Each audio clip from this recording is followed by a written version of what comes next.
The Slap That Shocked a Nation, Part 2. Based on true events. Some identities have been altered for privacy, but the essence remains intact. Let this story remind us all, there's no greater power than the silent dignity of a woman. Word spread rapidly across newsrooms and government offices. The slap was no longer just an isolated event. It had become a crisis. India's markets paused nervously. Banks delayed large transactions. The nation held its breath as uncertainty took root, panic growing.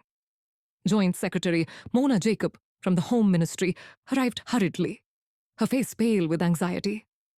Approaching the woman carefully, she bowed slightly and spoke softly. "Ma'am, your dignity is the nation's dignity. We sincerely apologize. Tell us how we can make amends." Yet, the woman stood silent, immovable, her quiet presence imposing. Suddenly, a convoy of military vehicles stopped near Connaught Place. General Anil Kapoor, Chief of Army Staff, emerged swiftly in full uniform, his medals glinting under the fierce sunlight. He approached directly, saluting sharply, visibly shaken. "Ma'am," General Kapoor spoke with reverence, "on behalf of the Indian Army, I offer our deepest apologies for this shameful act.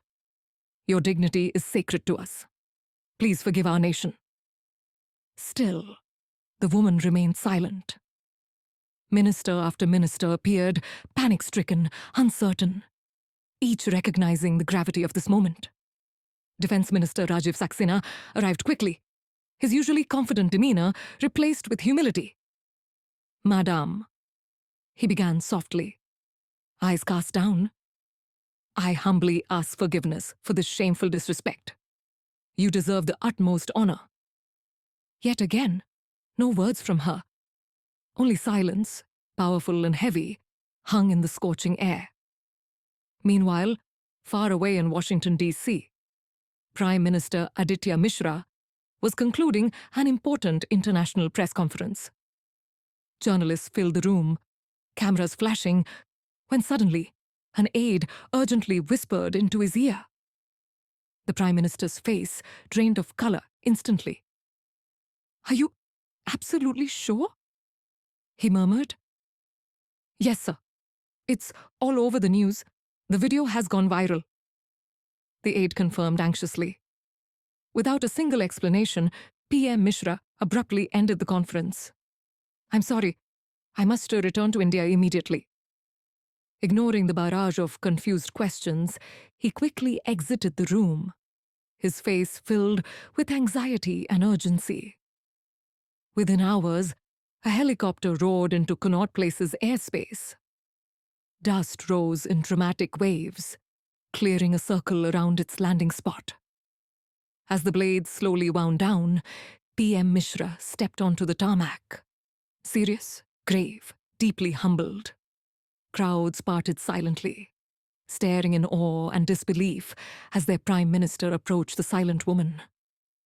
His posture humble, eyes deeply respectful, he folded his hands and bowed his head. "Madam," he began quietly, his voice resonating in the tense silence. "As your Prime Minister, I come before you to offer the nation's sincerest apologies. Inspector Mehra's disgraceful action is unforgivable and deeply shameful. We owe you far more than apologies can express." The woman finally turned, facing the Prime Minister, still silent, dignity unbroken. The Prime Minister raised his hand gently, respectfully, indicating the clear path behind him. "Please, allow me personally to ensure your safe departure, with the respect and dignity you rightfully deserve." She moved gracefully, her presence powerful and quiet, walking slowly to her car. Every official present stood humbly, heads bowed as she silently drove away. Her dignity untouched, her power undeniable.